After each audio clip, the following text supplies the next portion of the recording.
Hi అండి, అందరు ఎలా ఉన్నారు? బాగున్నారా? This is Shirisha and welcome back to my channel. Morning టైంలో ప్రతి ఒక్కరి ఇళ్లలో ఉండే ప్రాబ్లం ఇది. ఒక పక్క స్కూల్ కి టైం అయిపోతుంది, మరో పక్క లంచ్ బాక్స్ కట్టాలి, పిల్లల్ని రెడీ చేయాలి. ఇదే పెద్ద పని అనుకుంటే మనం పెట్టిన వస్తువు పెట్టిన చోట ఉండదు, ఆ టైంకి అస్సలు కనిపించదు. సో స్కూల్ కి టైం అయిపోతుంది అన్న కంగారులో ఒక వస్తువు కోసం అన్ని పీకి పాడేస్తాం. ప్రతి ఒక్కరి ఇళ్లలో ఉండే ప్రాబ్లమే ఇది. అందరిలాగానే నేను కూడా పిల్లలు స్కూల్ కి వెళ్లే లోపట్లో మా ఇల్లంతా చాలా గందరగోళంగా తయారవుతుంది. బెడ్రూమ్, కిచెన్, హాల్ చూడడానికి చాలా చిరాగ్గా కనిపిస్తుంది. పిల్లలు స్కూల్ కి వెళ్ళిన తర్వాత అన్ని చక్కగా సర్దుకుని అప్పుడు గిన్నెలు క్లీన్ చేయడం స్టార్ట్ చేస్తా. ఈ కిచెన్ లో సింక్ ఉంది చూసారు, ఇది నాకు అక్షయ పాత్రతో సమానం. ఎందుకో తెలుసా? అక్షయ పాత్రలో డబ్బు గాని ఏదన్నా వస్తువు గాని వేస్తే అది పెరిగిపోతుంది తప్ప తరగదు అంటారు కదా. సేమ్ అలాగే నా సింక్ కూడా గిన్నెలు ఎప్పుడు వస్తూనే ఉంటాయి, నేను వాటిని తోముతూనే ఉంటాను. ఈ సింక్ కి నాకు రిలేషన్ ఉందనుకుంటా, అంటే బ్లడ్ రిలేషన్ ఎలాగో అలాగే సింక్ రిలేషన్ అనుకుంటా. జస్ట్ ఫన్నీగా అంటున్నానులేండి. అండ్ గిన్నెలన్నీ క్లీన్ చేసిన తర్వాత ఒకసారి సింక్ అండ్ పైప్ కూడా ఇలా క్లీన్ చేసుకోవడం చాలా బెస్ట్. ఇలా సింక్ క్లీన్ చేసుకోవడం వల్ల సింక్ అనేది స్మెల్ రాదు,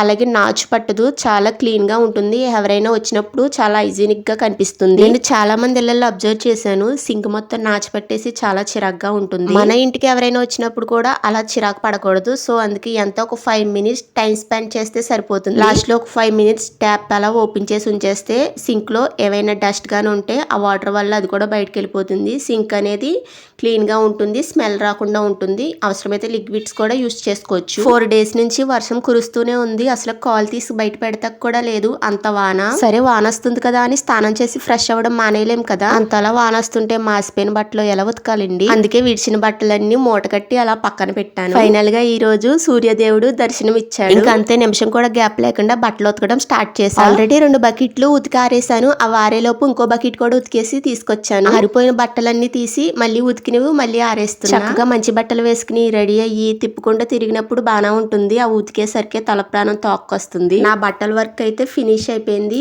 వెజిటేబుల్స్ తీసుకున్నా, వర్షం కారణంగా వెజిటేబుల్స్ కూడా రావట్లేదు. నిజంగా 3 డేస్ నుంచి కర్రీలోకి పచ్చిమిర్చి కూడా లేదు, అంతలా ఉందన్నమాట ఇంట్లో. బయటకు వెళ్ళి మనమన్నా తెచ్చుకుందారంటే ఒక పక్క వాన, అసలు బయట కాలు పెట్టడానికి లేదు. సో ఇంకా అలాగే 3 డేస్ కూడా అడ్జస్ట్ అయ్యాం. ఈ రోజైతే కూరగాయలు వచ్చినాయి, చక్కగా నాకు కావాల్సినన్ని తీసేసుకున్నా. ఆ వెజిటేబుల్స్ అన్ని వేటికవి సపరేట్ గా కవర్స్ లో ప్యాకింగ్ చేసి ఫ్రిడ్జ్ లో స్టోర్ చేస్తా. ఇంకా 4 డేస్ వరకు కూరగాయల కోసం వెతుక్కోవాల్సిన అవసరం ఉండదు. నేను నా హస్బెండ్ అయితే ఏదో రకంగా అడ్జస్ట్ అయిపోతాం, కాకపోతే పిల్లలకి లంచ్ బాక్స్ కి చాలా ఇబ్బంది అయిపోతుంది. అదే ఇంట్లో అయితే మనం ఎలాంటి ఫుడ్ తిన్నా పర్లేదు, లంచ్ బాక్స్ కి కొంచెం మంచిగా చేసి పెట్టాలి కదా. సో చుట్టూ పిల్లలు ఉంటారు, వాళ్ళు కూడా షేర్ చేసుకుంటూ ఉంటారు. సో వాళ్ళ కోసమే వెజిటేబుల్స్ లేకపోయినా, ఇంట్లో కర్రీస్కి ఏమీ లేకపోయినా చాలా ఇబ్బంది అయిపోతుంది మార్నింగ్ టైంలో. ఈ 4 డేస్ కూడా లంచ్ బాక్స్ కి వెజిటేబుల్స్ లేక చాలా ఇబ్బంది అయిపోయింది. నేను ఈ వెజిటేబుల్స్ లో కూడా నాన్ వెజ్ యాడ్ చేసి వండుతాను. అంటే ఫర్ ఎగ్జాంపుల్ చిక్కుడుకాయలు ఉన్నాయి, చిక్కుడుకాయ కూరలో చికెన్ వేసి వండుతా, లేకుంటే రొయ్యలు, ఎగ్స్, ఏమి లేకపోతే కనీసం ఎండు రొయ్యలైనా ఎండు చేపలైనా సరే వేసి వండుతా. నేను మొన్న ఒక షార్ట్ వీడియో అప్లోడ్ చేశాను, దానిలో చెప్పాను నేను పప్పు వండాను, పప్పు మాకు అసలు దిగదు, నాన్ వెజ్ లేకపోతే అసలు మేము తినలేము, ప్రతిరోజు నాన్ వెజ్ ఉండాలి అని చెప్పాను. ఆ షార్ట్ వీడియో చూసి నా ఫ్రెండ్ ఒకరు నాకు ఇలా పర్సనల్ గా మెసేజ్ చేశారు, ప్రతిరోజు నాన్ వెజ్ తింటే చచ్చూరుకుంటావు, ఇప్పుడు బాగానే ఉంటుంది, కొన్ని రోజులకి క్యాన్సర్లు, బీపీలు వచ్చి త్వరగా చచ్చిపోతావు అని అంటుంది. ఈ మాట చాలా ఫన్నీగా ఉంది కదా. నాన్ వెజ్ లో ప్రోటీన్ ఉంటుంది, మన బాడీకి డైలీ ప్రోటీన్ ఎంత కావాలో అంత నాన్ వెజ్ తీసుకుంటే సరిపోతుంది. మనమేమి హెవీగా తినేయం, డేకి మన బాడీకి ఎంత ప్రోటీన్ కావాలో అంత నాన్ వెజ్ మాత్రమే తింటాం, ఈ మాత్రం దానికే చనిపోతామా? సరే నా గొడవ పక్కన పెట్టండి,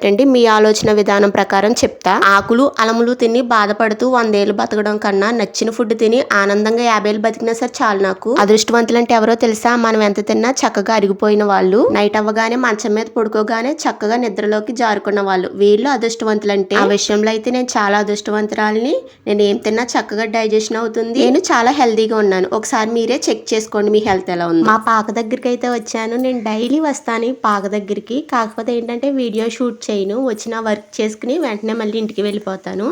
వీడియో తక్కువ షూట్ చేయడం. 4 డేస్ నుంచి వాన కారణంగా ఇదంతా బురదగా అయిపోయింది. ఇక్కడే గేదెలు కడతాం బయట, ఇలా చిరాగ్గా ఉండడం వల్ల, మళ్ళీ వాన రావడం వల్ల ఇంకా గేదెలు పాకలోనే ఉండేవి, బయట కట్టే వాళ్ళం కాదు. ప్రస్తుతం అయితే గేదెలు పాకలో లేవు, బయటకు తీసుకెళ్లి బయట కట్టారు. మార్నింగ్ పాలు తీసిన తర్వాత గేదెల్ని బయట తీసుకెళ్లి బయట కడతారు, నెక్స్ట్ ఈవినింగ్ మళ్ళీ పాక దగ్గర తీసుకొచ్చి పాలు తీసి మళ్ళీ పాకలో కట్టేస్తారు. సో డైలీ అలాగే చేస్తారు. ఇక్కడ నేను బాక్స్ ఇచ్చుకుని వచ్చాను. ఎందుకో తెలుసా, మన పాక దగ్గర ఒక చిన్న చింత చిగురు చెట్టు ఉంది. చింత చిగురు కోసుకోవడం కోసం వచ్చాను. ఇప్పుడు అయితే రీసెంట్ గానే చింత చిగురు మొత్తం పప్పులోకి కోసుకు వెళ్ళిపోయాను. సరే వానలు పడుతున్నాయి కదా, మళ్ళీ చిగురు పట్టిందో అనుకున్నా. పెద్దగా ఏమి చిగురు లేదు, అదే కొంచెం లేతగొన్న చిగురల్లా కోసుకున్నా. చింత చిగురు ముదిరిపోయినాకు అస్సలు బాగోదు, లేతగొన్నాకు మాత్రమే టేస్టీగా ఉంటుంది. ఫిష్ కర్రీ చేద్దాం అనుకుంటున్నా, అందులోకి చింత చిగురు వేసి వండితే చాలా టేస్టీగా ఉంటుంది. అందుకే ఎంత దొరికితే అంత చింత చిగురు కోసుకుని వెళ్తాను. కర్రీలో ఒకవేళ అంతగా ఈ చింత చిగురు పులుపు సరిపోకపోతే చింతపండు రసం యాడ్ చేస్తా. మా పాకున్న ఈ చుట్టుపక్కల ఏరియాలో ఒక పెద్ద పాము తిరుగుతుంది. స్టార్టింగ్ లో నేను పాక దగ్గరికి వచ్చినప్పుడు ఇక్కడ పాము తిరుగుతుందని నాకు తెలియదు. ఒక రోజు మార్నింగ్ పాక శుభ్రం చేస్తున్నా, అప్పుడు నా పక్క నుండి పాము వెళ్ళడం చూసాను. ఇంకా అంతే,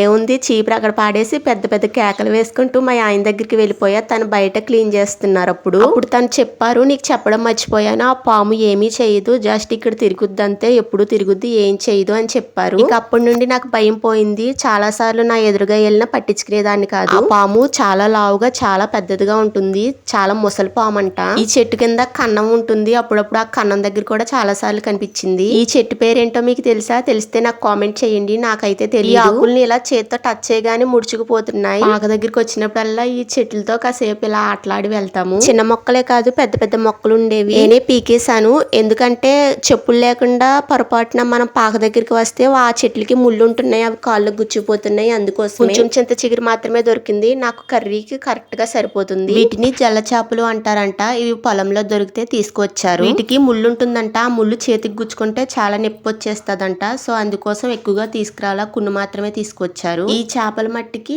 నేనైతే ఈ రోజు కర్రీ చేస్తున్నా. ఇవి ముందు శుభ్రంగా క్లీన్ చేయాలి. క్లీన్ చేసినప్పుడు చాలా జాగ్రత్తగా క్లీన్ చేయాలి. ముళ్ళు ఏమాత్రం గుచ్చుకున్నా చాలా పెయిన్ వస్తుంది. ఇప్పుడు ఈ కర్రీ ఎలా చేశానో చూపిస్తాను. ముందుగా చేపలు బాగా క్లీన్ చేసుకుని రెడీగా పెట్టుకున్నా. తర్వాత కర్రీ కోసం కొంచెం ఆయిల్ ఎక్కువగానే తీసుకున్నా. అలాగే ఆనియన్ పేస్ట్, చిల్లీస్, అలాగే టర్మరిక్ పౌడర్, సాల్ట్ వేసుకున్నా. ఆనియన్ పేస్ట్ ఆయిల్ లో బాగా ఫ్రై అయిన తర్వాత ముందుగా క్లీన్ చేసుకున్న చేప ముక్కలు కూడా ఇందులో యాడ్ చేసుకుంటున్నా. ఈ చేప ముక్కలు ఆయిల్లో కొంచెం సేపు మగ్గబెట్టుకోవాలి. లిడ్ క్లోజ్ చేసి కాసేపు ఉడికిస్తున్నా. ఈ చేప ముక్కలు ఫ్రై అయ్యే లోపు మసాలా ప్రిపేర్ చేసుకుందాం. మసాలా కోసం ముందుగా ఒక ప్యాన్ లో 1/2 స్పూన్ ధనియాలు, 1/2 స్పూన్ జీలకర్ర, తర్వాత హోల్ బిర్యానీ స్పైసెస్ అన్ని యాడ్ చేస్తున్నా. ఇప్పుడు ఈ స్పైసెస్ అన్ని గ్యాస్ సిమ్ లో పెట్టి డ్రై రోస్ట్ చేసుకోవాలి. ఈ స్పైసెస్ అన్ని కలర్ చేంజ్ అయ్యి మంచి మసాలా స్మెల్ వచ్చేంత వరకు వేయించుకోవాలి. తర్వాత లిడ్ ఓపెన్ చేసి చూస్తే ఆనియన్ లో ఉన్న ఫిష్ బాగా ఉడికిపోయింది. ఇప్పుడు 1 స్పూన్ కారం వేసి ఫిష్ బాగా కుక్ అవ్వడం కోసం 1 కప్పు వాటర్ యాడ్ చేస్తున్నా. ఈ కర్రీని లిడ్ క్లోజ్ చేసి కాసేపు ఉడకనివ్వాలి. ఇప్పుడు ముందుగా డ్రై రోస్ట్ చేసి పెట్టుకున్న మసాలా మొత్తం రోటిలో వేసి మెత్తని పౌడర్ లా చేసుకుంటున్నా. మీకు కావాలంటే మిక్సీ యూస్ చేయొచ్చు. మా ఇంట్లో అప్పటికప్పుడు ఇలా రోటిలో ప్రిపేర్ చేసిన మసాలా చాలా ఇష్టంగా తింటాం. అందుకోసమే మసాలా రోట్లో చేస్తున్నా. ఆల్రెడీ డ్రై రోస్ట్ చేసాం కాబట్టి మసాలా చాలా త్వరగానే పౌడర్ కింద అయిపోతుంది. రోటి దగ్గర ఎక్కువ కష్టపడాల్సిన పని ఉండదు, చాలా త్వరగానే అయిపోతుంది. మసాలా అయితే చాలా మంచిగా అయిపోయింది. ఇది ఒక బౌల్లోకి తీసేసుకుంటున్నా. మీలో ఎంతమంది కర్రీస్ కి అప్పటికప్పుడు ఇలా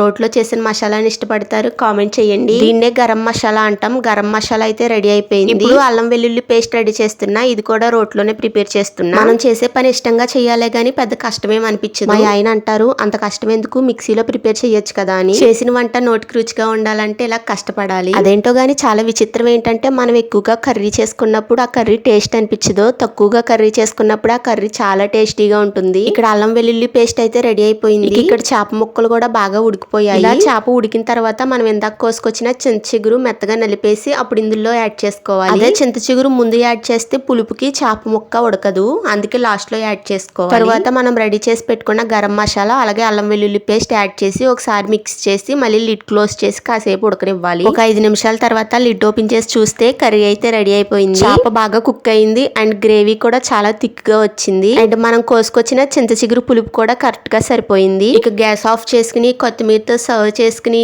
రైస్ లో వేసుకుని తింటే మాటల్లో చెప్పాల్సిన పని లేదు. ఇంతకు మించి ఇంక జీవితానికి ఇంకేం కావాలి. మన అందరం కష్టపడేదే 3 పూట్ల తినడం కోసం. ఎన్ని ప్రాబ్లమ్స్ ఉన్నాయి, ఎంత బాధ ఉన్నా ముందు హ్యాపీగా తినేయండి, తర్వాత బాధపడండి. వీడియో నచ్చితే లైక్ చేయండి. Thanks for watching. See you all.